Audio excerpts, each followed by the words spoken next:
सभी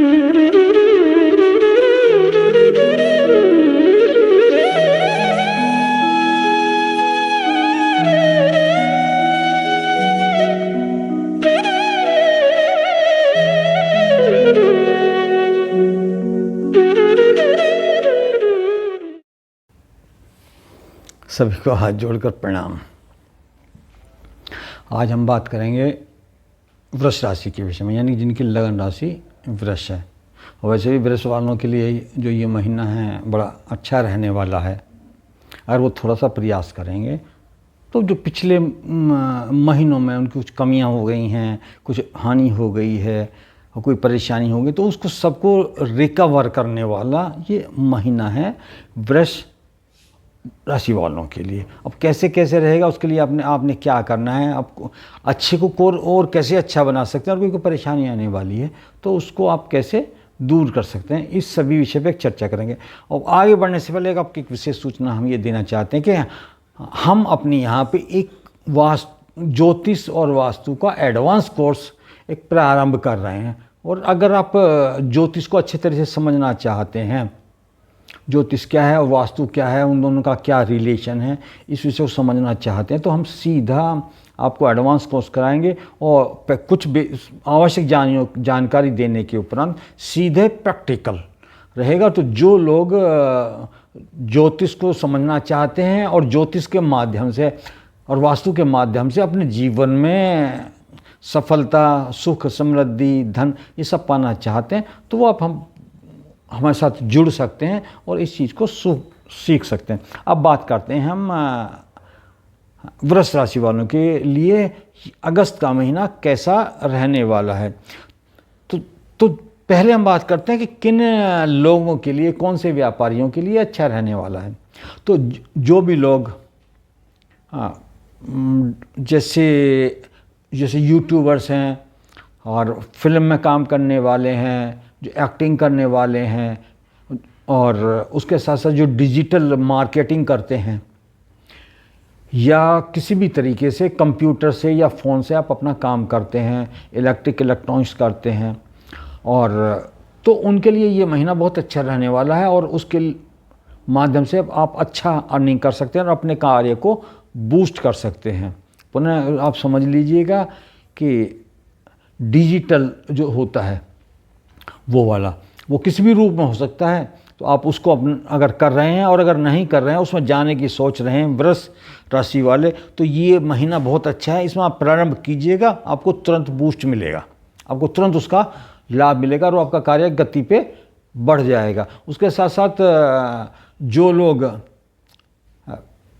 कंस्ट्रक्शन का कार्य करते हैं, कॉन्ट्रैक्टर हैं, इलेक्ट्रिक का, इलेक्ट्रॉनिक्स का, किसी भी तरीके से, चाहे आपका हार्डवेयर का हो, चाहे आपका सॉफ्टवेयर का कार्य हो, वो सभी लोग के लिए ये जो महीना है ये उत्तम रहने वाला है और आप इसमें पूरा लाभ उठा कर सकते हैं। अब बात करते हैं धन की। तो धन की दृष्टि से जो ये वाला महीना है वृष राशि वालों के लिए उत्तम है, अच्छा है। धन की प्राप्ति होगी और आपका जो बैंक बैलेंस है वो उसमें वृद्धि होगी, वो बढ़ेगा आपका। तो धन का जो स्रोत हैं वो आपके अच्छे रहेंगे। आपको लगेगा कि हमारा बैंक बैलेंस बढ़ रहा है, इनकम बढ़ रही है, कार्य मेरा बढ़ रहा है, मेरी सेल बढ़ रही है, मेरी इनकम बढ़ रही है। तो वृष राशि वालों के लिए ऑल इन ऑल अगस्त का महीना उत्तम रहने वाला है। पिछली जो आपको कुछ कष्ट रहे होंगे आप उनको भूल जाएंगे और इसमें आपको लाभ होगा ही होगा। अब चीज़ को समझ लीजिएगा। उसके साथ साथ अगर आप कुछ उपाय कर लेते हैं, जैसे चंद्रमा का है, सूर्य का है, शनि का है, इनका उपाय कर लेते हैं और अपनी लगन को स्ट्रॉन्ग कर लेते हैं, तो जो बातें मैंने बताई वो आपको ज़्यादा लाभ देंगी। अन्यथा आपको कुछ परेशानियों का सामना भी करना पड़ेगा, जैसे मान सम्मान में कमी, रेपुटेशन में कमी, संतान से परेशानी, और कई लोगों का जैसे प्रमोशन ड्यूज होता है तो आपकी जगह कोई और दूसरा प्रमोशन करा के ले जाएगा। तो दो चीज़ें अलग अलग होती हैं कि आपका प्रमोशन एक अलग चीज़ होती है और आपका जो धन है जो इनकम है वो अलग चीज़ होती है। ऐसा नहीं होता कि आपका प्रमोशन हो जाए तो आपको एक साथ बहुत ज़्यादा धन प्राप्ति होगी। तो आपका जो प्रमोशन है उसमें कहीं ना कहीं कमी आई होगा। अगर आप चीज़ें सही नहीं कर रहे होंगे तो आपका डिमोशन भी हो सकता है। अर्थ पे समस्या नहीं आएगी, लेकिन मान सम्मान, पद प्रतिष्ठा और संतान की तरफ से आपको कष्ट का अनुभव होगा।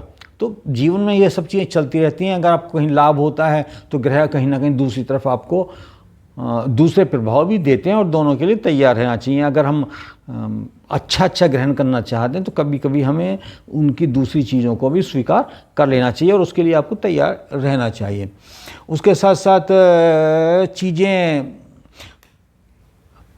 जो व्यापार करते हैं, डेली करते हैं, जिनका रोज़ के रोज़ गल्ला शाम के समय पूरी बैलेंस शीट बनाते हैं कि आज कितनी इनकम हुई, कितनी है, तो उनको थोड़ा सा इस महीने ये वैसे तो अच्छा होगा, लेकिन कहीं ना कहीं उनको ये लगेगा कि यार उतना जितना आनंद आना चाहिए था उतना आनंद नहीं आ रहा है, और उसका कारण रहेगा कि आपके अननेसेसरी खर्चे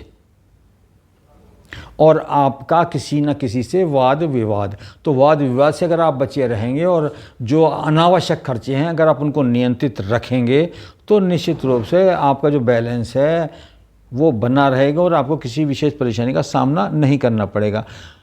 एक आपको अपने स्वास्थ्य का ध्यान रखना पड़ेगा। स्वास्थ्य गड़बड़ हो सकता है, इन्फेक्शन आपको हो सकता है, ठंड हो सकती है, ब्लड प्रेशर अगर किसी को है, किसी को ब्लड की बीमारी है तो उसको विशेष सावधानी रखनी पड़ेगी। नहीं तो या तो ब्लड प्रेशर उनका हाई होगा या ब्लड प्रेशर लो होगा, जैसी जिसको बीमारी होगी। किसी को हाई होता है, किसी को लो होता है, तो आपने ये ध्यान रखना पड़ेगा कि आपको इन्फेक्शन हो सकता है और आपको ब्लड से संबंधित परेशानी हो सकती है। इसके लिए आप सावधानी रखें, और अगर जिनका इलाज चल रहा है तो चिकित्सक से, डॉक्टर से सलाह लें, क्योंकि इलाज डॉक्टर ही करेगा। उसके साथ साथ अगर हम अब बात करते हैं कि जैसे आपका ये केतु है और राहु है, राहु स्वतंत्र रूप से बैठे हुए हैं, केतु भी आपके स्वतंत्र रूप से बैठे हुए हैं। तो जब भी राहु और केतु स्वतंत्र होते हैं तो वो उन्हीं राशियों को, उन्हीं ग्रहों का फल देते हैं कि जहाँ वो विराजमान है। अब केतु आपके सूर्य के साथ आ गए, वैसे तो शत्रु हैं ये, लेकिन उनकी चीज़ों को ग्रहण करेंगे और उसके अनुसार ही फल देंगे। और इनकी एक विशेषता रहती है कि जहाँ पर बैठते हैं उन चीज़ों में कमी लाते हैं। तो आपके जो रिलेशन हैं, पारिवारिक रिलेशन हैं, उनको बना के रखें। खासकर ससुराल पक्ष से किसी तरह का कोई वाद विवाद ना करें, नहीं तो वाद विवाद होने की आपकी पूरी संभावना बनी रहेगी। और जो आपकी लग्जरियस चीज़ें हैं, चाहे आपका वाहन है, आपकी गाड़ी है, आपका घर है, तो अगर आप उस चीज़ को कहीं नया कुछ करने जा रहे हैं तो उसमें आपको परेशानी का सामना करना पड़ेगा और आपका एक बार में वो संपन्न नहीं होगा। कई लोग जैसे नया घर लेना चाह रहे हैं, नया प्लॉट लेना चाह रहे हैं, तो अगर आप चाहें कि आपको एक बार में वो सब फाइनल हो जाएगा तो वो नहीं होगा, उसकी संभावनाएं बहुत कम नज़र आ रही हैं। अगर आप उसको करना चाहते हैं तो आपको केतु के और सूर्य के, शनि के और राहु के, इनको बैलेंस करना पड़ेगा, इनके उपाय करने पड़ेंगे। तो कुल मिला के ये है कि जो अगस्त का महीना है धन की दृष्टि से उत्तम रहने वाला है। जो पीछे कमी रह गई हैं, जो आपको कम धन हुआ है, जो आपके कहीं लॉस हो गया, वो सब आपके रिकवर हो जाएंगे। स्वास्थ्य का ध्यान रखेंगे। अगर आप स्वास्थ्य का ध्यान नहीं रखते हैं तो जो आपकी इनकम आती है वो धन आपका वहाँ पे खर्च हो जाएगा। अब हमारा ये सब चीज़ बताने का उद्देश्य ये है कि आपका जो जीवन है वो अच्छा रहे, आप परिवार सहित सुख से रहें, आपको समृद्धि प्राप्त हो, शक्तिशाली भी बने और समाज के लिए अपना योगदान दें। तो अब उसके लिए आपने उपाय क्या करना है? उपाय के लिए हम हमेशा बताते हैं कि आप एक तो आपकी लगन स्ट्रांग होनी चाहिए, उत्तम होनी चाहिए, उसको एक्टिवेट कीजिएगा। साथ के साथ सूर्य को और चंद्रमा को एक्टिवेट कीजिएगा। अगर आपने ये 3 चीज़ें अपनी एक्टिवेट कर ली, इनको अच्छा कर लिया है, तो आपको कोई जीवन में परेशानी नहीं होगी, बाकी ग्रह आपके बैलेंस रहेंगे। अब आपने वृषभ वालों को अपनी लगन एक्टिवेट करने के लिए क्या करना पड़ेगा?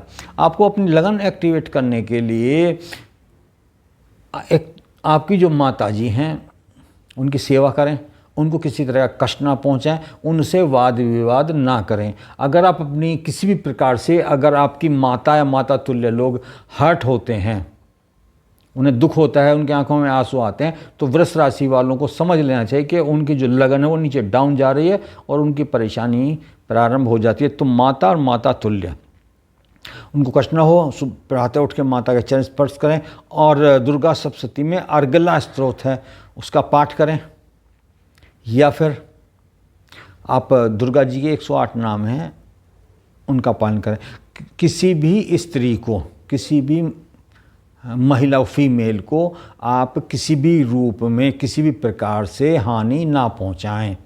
इस चीज़ का आपने विशेष ध्यान रखना पड़ेगा। वृष लग्न वालों को अगर उनको हानि पहुंचाते हैं तो आपकी जो लगन है वो कमज़ोर होती है, तो आपने ये चीज़ करनी है।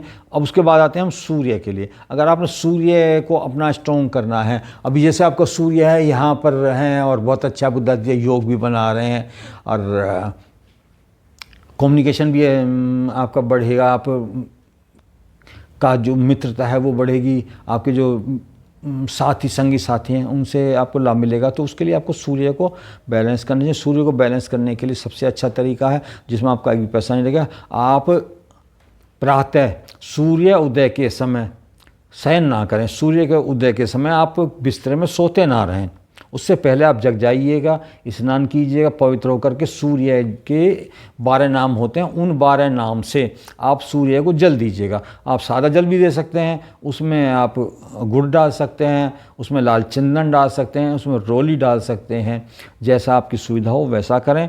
और अगर आपको सूर्य के 12 नाम नहीं पता हैं तो आप सूर्य को 12 बार दंडवत करें या 12 बार प्रणाम करें और जल दे दीजिएगा। शर्त यही है कि आप सूर्य उदय के समय अगर बिस्तर पर सो रहे हैं तो सूर्य आपका कमज़ोर होगा, आप बड़े उपाय करके भी उसको सही नहीं कर सकते। उपाय देखने में बड़ा सामान्य है लेकिन बड़ा स्ट्रॉन्ग है, आप करके देखिएगा, आपको उसका तुरंत लाभ मिलेगा। अब बात आते हैं चंद्रमा की, कि चंद्रमा को अच्छा करने के लिए क्या करें। चंद्रमा को अच्छा करने का सबसे अच्छा उपाय कि आप पानी की वेस्टेज बंद कर दीजिएगा। माता और माता तुल्य जो हैं उनका सम्मान कीजिएगा, उन्हें हर्ट मत कीजिएगा। एक जब आप पानी पीते हैं गिलास के अंदर तो झूठा पानी गिलास में मत छोड़िएगा, उससे चंद्रमा बहुत ज़्यादा खराब होता है। और कई लोग जैसे स्नान करने के लिए जाते हैं और बाल्टी भरते हैं, पानी चलता रहता है, नाली में बहता रहता है, तो उससे भी चंद्रमा खराब होता है। यानी कि पानी की जो बचत करेंगे, आप पानी का सम्मान करेंगे, जल का सम्मान करेंगे तो चंद्रमा आपका अच्छा होगा। माता माता तुल्य का सम्मान करेंगे तो अच्छा होगा। पिता और पिता तुल्य का सम्मान करेंगे। सूर्य उदय के समय आप जग जाएंगे तो आपका सूर्य स्ट्रांग हो जाएगा। और 3 चीज़ें अगर आपकी स्ट्रांग हैं तो जो बातें मैंने बताई हैं अभी कि आपको लाभ मिलेगा, तो लाभ निश्चित रूप से मिलेगा। आप करके देख लीजिएगा और हमें बताइएगा भी कि आपको लाभ मिला है या नहीं मिला है। तो और मुझे लगता है कि लाभ मिलेगा और बहुत लोगों ने ये किया है, जिन्होंने किया है उन्होंने लाभ लिया है। उनके अनुभव ही मैं आपको बता रहा हूँ, जिनको हमने बताया था उन्होंने किया, उसका लाभ उन्हें मिल गया। तो ये रही बात वृष राशि वालों की। आगे बात करेंगे हम अगली वीडियो में दूसरे विषय को लेकर या दूसरी राशि को लेकर के। तो तब तक के लिए आप सब लोगों से विदा चाहते हैं। जय हिंद, जय भारत।